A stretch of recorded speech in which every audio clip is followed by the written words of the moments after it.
70,000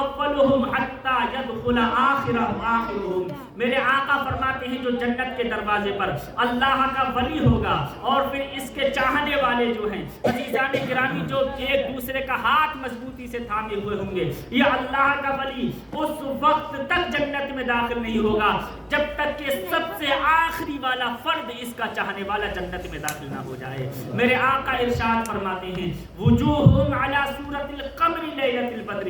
میرے آقا فرماتے ہیں ان کے چہروں کی یہ شان ہوگی کہ ان کے چہرے 14ویں کی رات کی 14ویں کے چاند کی طرح یا چاندنی رات کی طرح چمک دمک رہے ہوں گے. ان کے چہروں پر نور ہوگا، ان کے چہرے نورانی ہوں گے، ان کے چہرے روشن و منور ہوں گے. میرے آقا فرماتے ہیں ان میں سے ہر ایک جو اللہ کا ولی ہوگا، جو جنت کے دروازے پر کھڑا ہوا ہوگا، وہ اپنے چاہنے والوں کی نگرانی کر رہا ہوگا. وہ اس وقت تک جنت میں داخل نہیں ہوگا جب تک کہ اس کا چاہنے والا ایک ایک فرد جنت میں داخل نہ ہو جائے. عزیزان گرامی، یہ اللہ والوں کی صحبت ہے جو ہمیں آخرت میں کام آئے گی. اور ایک حدیث شریف میں میرے آقا نے ارشاد فرمایا کچھ بندے ایسے بھی ہوں گے جن کی شامت نفس کی وجہ سے، جن کی بداعمالیوں کی سبب سے، جن کی بداعمالیوں کی وجہ سے اللہ رب العزت ان کو جہنم میں داخل کر دے گا. اللہ رب العزت ان کے بارے میں جہنم کا فیصلہ فرما دے گا. عزیزان گرامی، ان کو سزا دی جائے گی، لیکن ان کا حال کیا ہوگا؟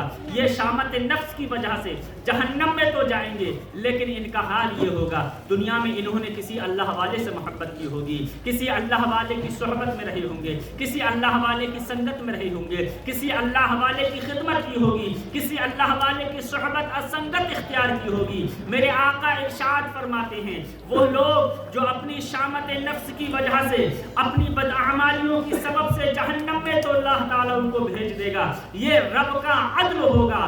لیکن جب ان کے چاہنے والے اولیاء اللہ کے بارے میں اللہ تعالیٰ فیصلہ فرمائے گا، رب تعالیٰ فرمائے گا اے میرے محبوب بندو، اے میری محبت میں دنیا زندگی گزارنے والوں، اے میرے محبوب بندے جاؤ، تمہارا جنت انتظار کر رہی ہے، جاؤ جنت تمہاری منتظر ہے. تو حضرات یہ اللہ والے رب کی بارگاہ میں عرض کریں گے مالک و مولا ہم جنت میں نہیں جائیں گے، پروردگار عالم ہم جنت میں نہیں جاتے. اللہ رب العزت ارشاد فرمائے گا تم جنت میں کیوں نہیں جاتے؟ اے میرے بندو جنت تمہاری منتظر ہے، تم جنت میں کیوں نہیں جاتے؟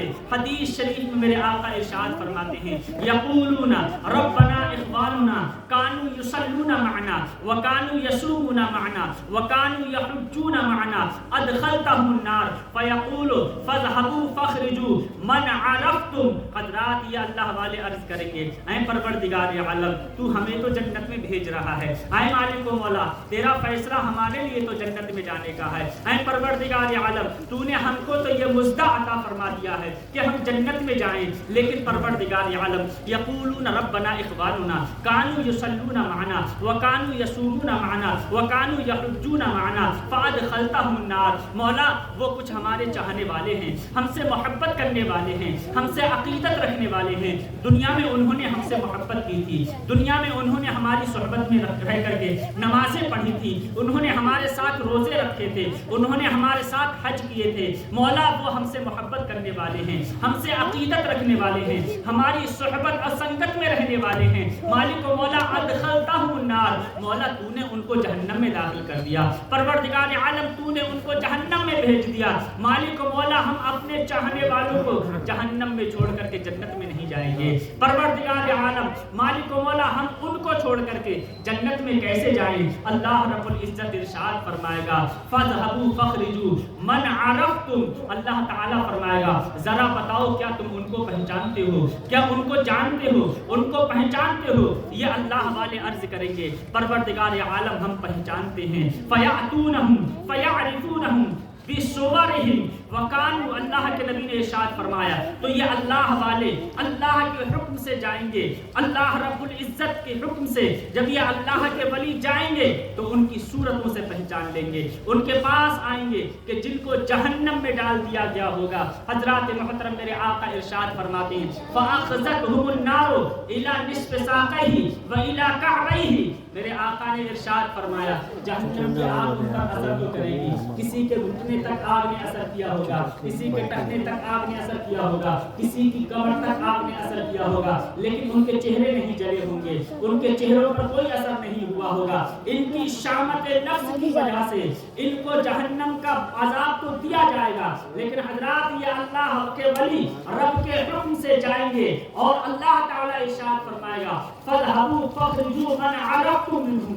میرے آقا ارشاد فرماتے ہیں جنہوں نے دنیا میں اللہ والوں سے محبت کی ہوگی، جنہوں نے دنیا میں اللہ والوں کی صحبت اختیار کی ہوگی، جنہوں نے دنیا میں اللہ والوں سے عقیدت اور محبت رکھی ہوگی، یہ اللہ والے جائیں گے اور اپنے چاہنے والوں کو پہچان کر اپنے ساتھ جہنم سے نکال کر کے اپنے ساتھ عزت و وقار کے ساتھ جنت میں لے کر کے جائیں گے۔ اللہ عزت ولیوں کو حکم دے گا جاؤ جن کو تم پہچانتے ہو ان کو نکالو اور اپنے ساتھ جنت میں لے کر کے جاؤ۔ عزیزان گرامی، تو ان اللہ والوں کی صحبت دنیا میں بھی کامیابی کی ضامن ہے اور آخرت میں بھی کامیابی کی ضامن ہے۔ جب سارے ایک دوسرے کے دشمن ہو جائیں گے یہ اللہ والے کام آئیں گے، اللہ کے ولی کام آئیں گے، اللہ کے نیک بندے کام آئیں گے۔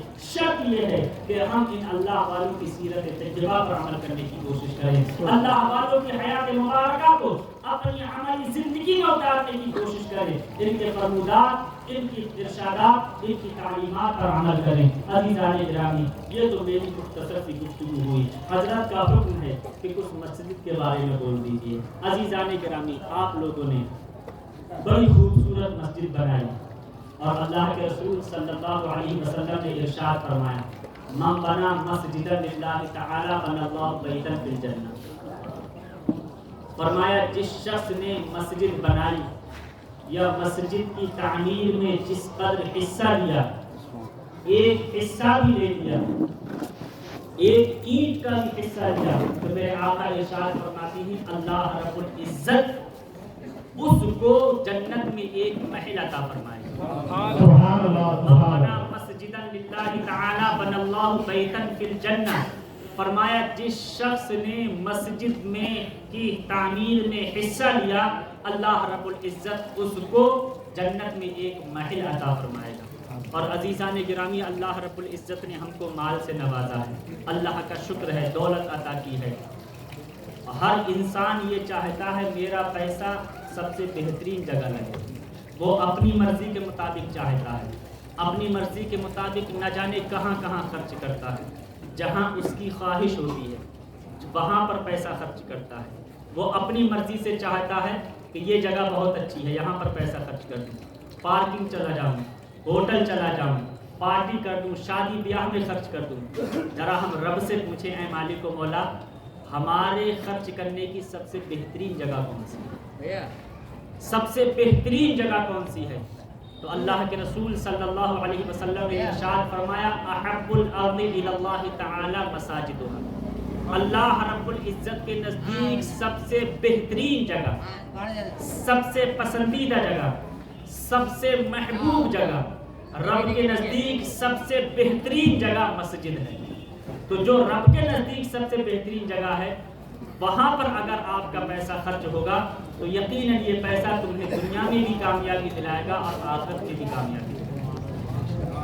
تو حضرات، اللہ کے رسول صلی اللہ علیہ وسلم نے ارشاد فرمایا احب الارض الی اللہ تعالی مساجدها۔ روئے زمین پر اللہ کے نزدیک سب سے زیادہ محبوب جگہ مسجدیں ہیں۔ تو جو اللہ کی پسندیدہ جگہ ہے وہاں پر اپنا پیسہ خرچ کرو، جو